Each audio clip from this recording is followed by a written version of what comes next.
Varicose veins తో బాధపడుతున్నారా? మన ఏవిస్ హాస్పిటల్లో 4500 రూపాయల లేజర్ స్కానింగ్ ఉచితం. నమస్కారం, మీరు చూస్తుంది సుమన్ టీవీ. నేను మీ కీర్తి. దీపావళి అంటే 5 రోజుల పండుగ. ముందుగా వచ్చే పండుగ ధనత్రయోదశి. మరి ఈ రోజు చేయవలసిన పనులు, చేయకూడని పనులు, ఈ రోజు ఖచ్చితంగా ఇంటికి తీసుకురావాల్సిన వస్తువులు, తీసుకురాకూడని వస్తువులు, ఇలా ఈ పండుగ విశిష్టత గురించి మనకు తెలియజేయడానికి ప్రముఖ ఆస్ట్రాలజర్ బ్రహ్మశ్రీ నందిబట్ల శ్రీహరి శర్మ గురువు గారు ఉన్నారు. నమస్తే గురుగారు. వాగర్థావివ సంపృక్తౌ వాగర్థ ప్రతిపత్తయే జగతః పితరౌ వందే పార్వతీ పరమేశ్వరౌ. ఆదిత్యాయ చ సోమాయ మంగళాయ బుధాయ చ గురుశుక్రశనిభ్యశ్చ రాహవే కేతవే నమః. శృంగేరి జగద్గురు పీఠాధిపతులకి, కంచి పీఠాధిపతులకి నమస్కారములు తెలియచేసుకుంటూ కార్యక్రమాన్ని ప్రారంభిద్దాం. గురుగారు, దీపావళి అంటేనే 5 రోజుల పండుగ. ముందుగా వచ్చే రోజు ధనత్రయోదశి.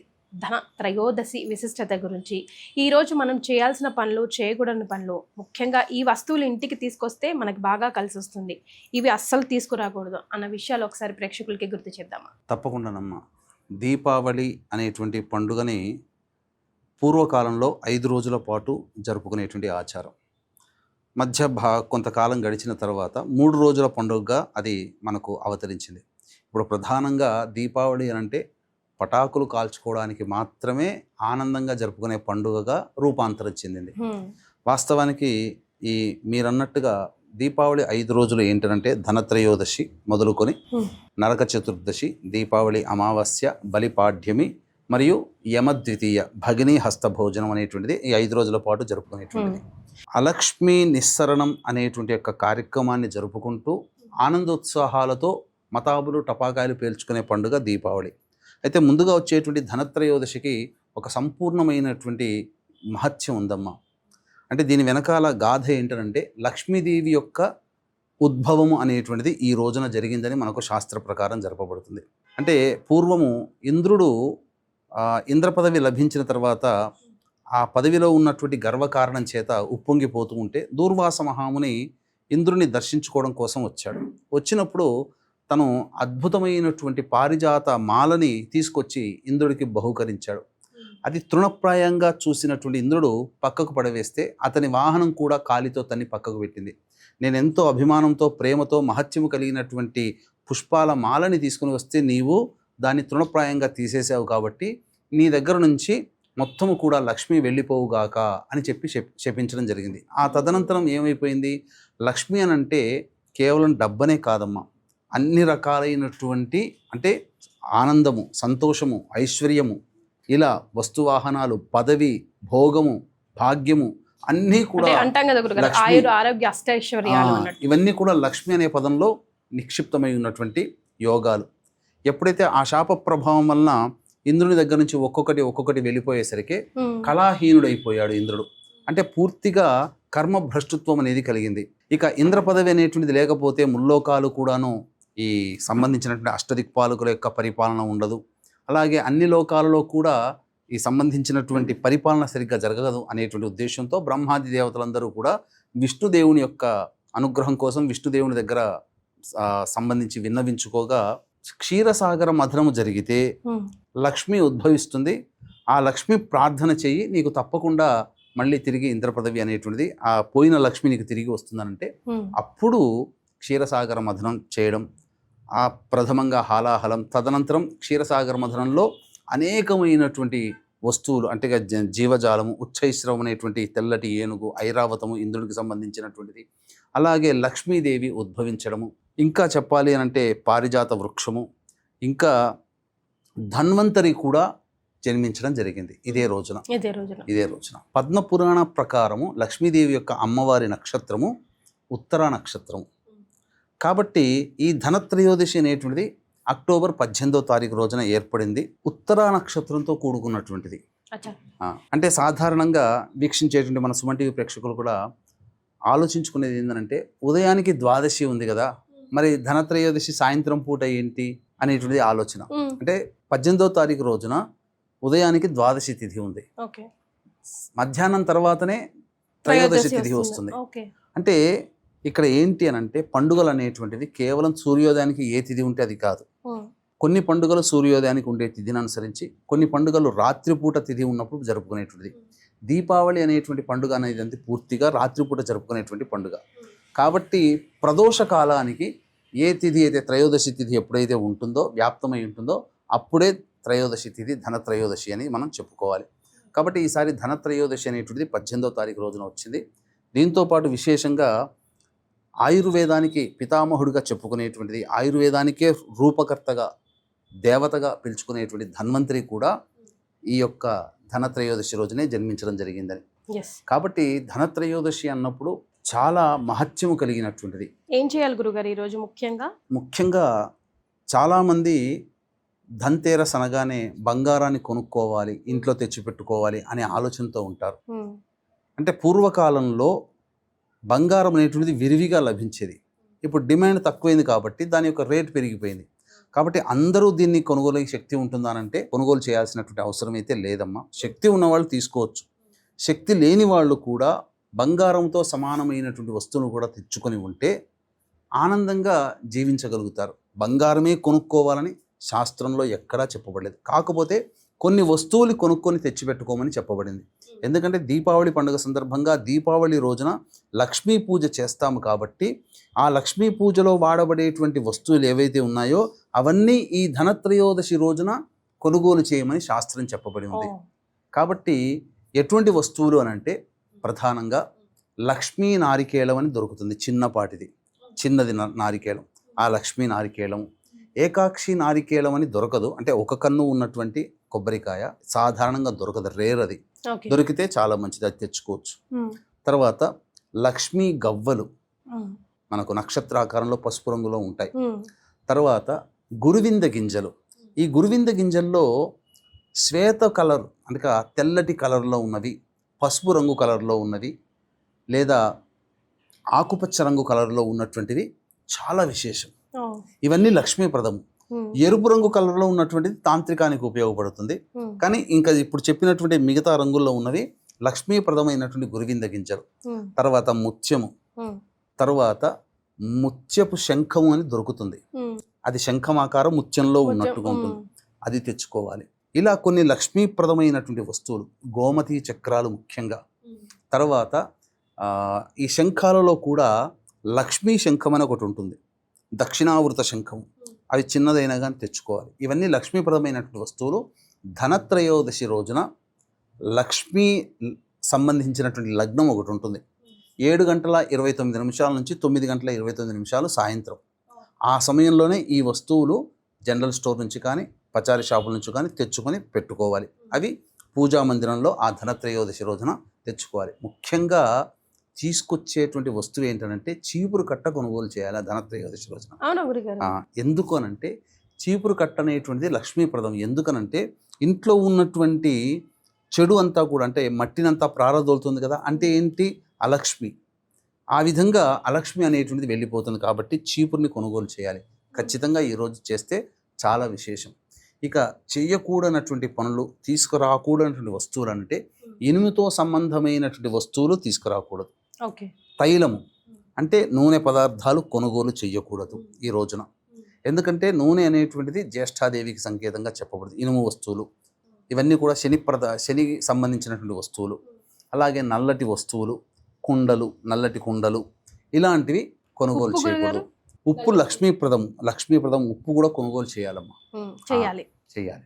ఇవన్నీ కూడా సంబంధించినటువంటి కుంకుమ పువ్వు, అలాగే సుగంధ భరితమైనటువంటి జాజికాయ, జాపత్రి, ఇలాచి, లవంగాలు, పసుపు, ఇవన్నీ కూడా ఈ వస్తువులు లక్ష్మీప్రదమైనటువంటి వస్తువులు.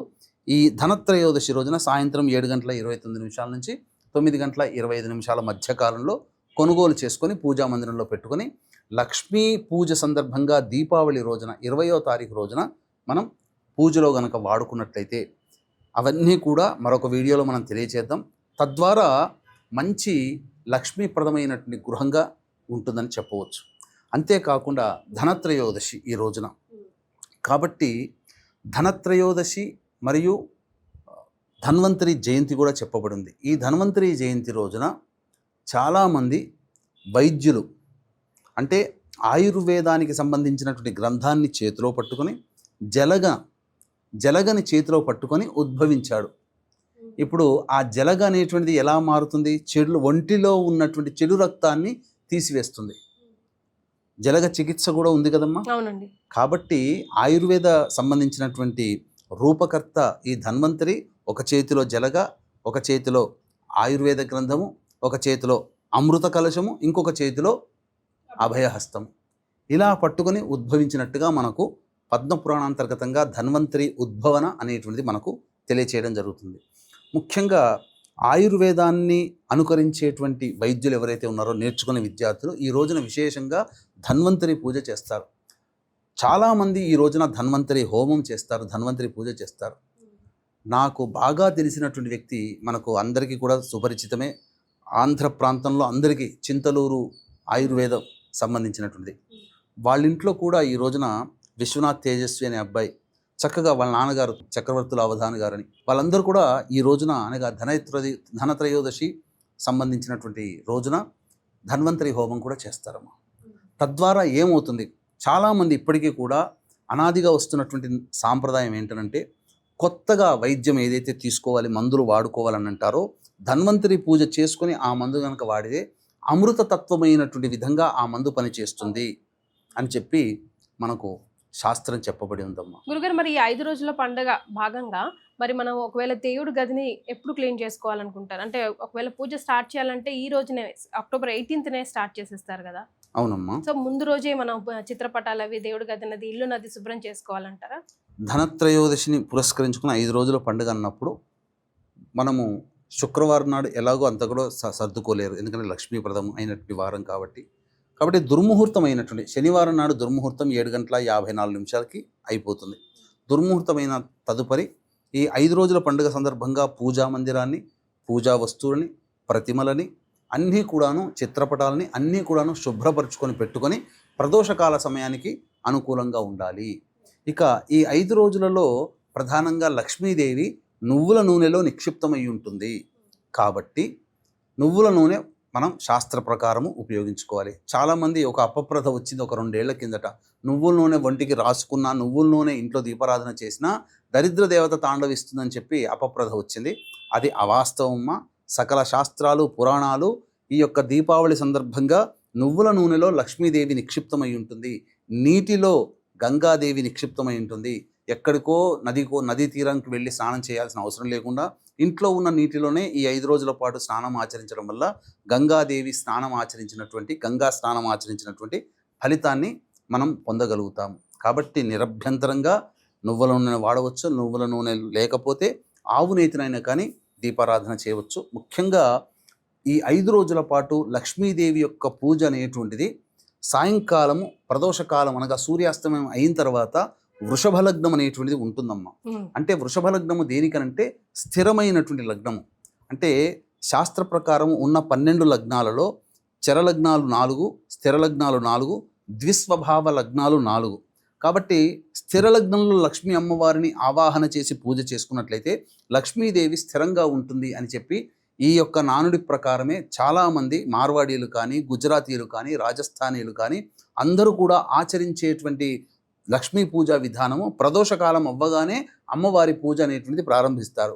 కానీ మనకేమో యాంగ్జైటీ ఆగదు, ఎప్పుడు సూర్యాస్తం అయిపోతుందా, ఎప్పుడు చీకటి పడుతుందా, ఎప్పుడు మతాబులు టపాకాయలు కాల్చుకోవాలా అంతా కూడా.